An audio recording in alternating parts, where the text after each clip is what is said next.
मोमिनो, तुम पर रोजे फर्ज किए गए हैं जिस तरह तुमसे पहले लोगों पर फर्ज किए गए थे, ताकि तुम परहेजगार बनो। रोजों के दिन गिनती के चंद रोज हैं, तो जो शख्स तुम में से बीमार हो या सफर में हो तो दूसरे दिनों में रोजों का शुमार पूरा कर ले। और जो लोग रोजा रखने की ताकत रखें लेकिन रखें नहीं, वो रोजे के बदले मोहताज को खाना खिला दें। और जो कोई अपनी मर्जी से ज्यादा नेकी करे तो उसके हक में ज्यादा अच्छा है।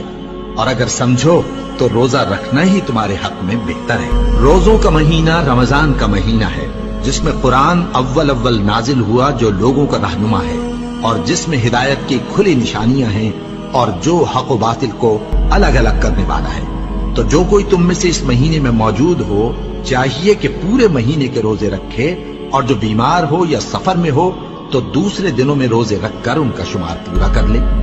अल्लाह तुम्हारे हक में आसानी चाहता है और सख्ती नहीं चाहता। और ये आसानी का हुक्म इसलिए दिया गया है कि तुम रोजों का शुमार पूरा कर लो, और इस एहसान के बदले कि अल्लाह ने तुमको हिदायत बख्शी है, तुम उसको बुजुर्गी से याद करो और उसका शुक्र करो। और ऐ पैगंबर, जब तुमसे मेरे बंदे मेरे बारे में दरियाफ्त करें तो उन्हें मालूम हो कि मैं तो तुम्हारे पास ही हूं। जब कोई पुकारने वाला मुझे पुकारता है तो मैं उसकी दुआ कबूल करता हूं। तो उनको चाहिए कि मेरे हुक्मों को माने और मुझ पर ईमान रखें, ताकि नेक रास्ता पाएं।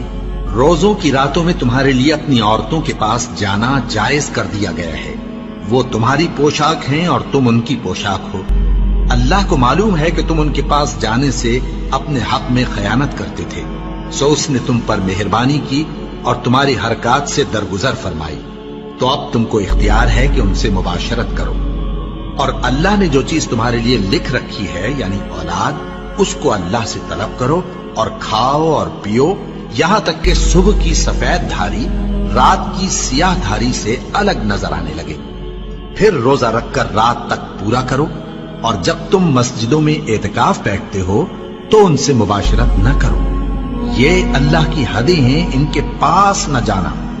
इसी तरह अल्लाह अपनी आयतें लोगों के समझाने के लिए खोल खोल कर बयान फरमाता है, ताकि वो परहेजगार बने।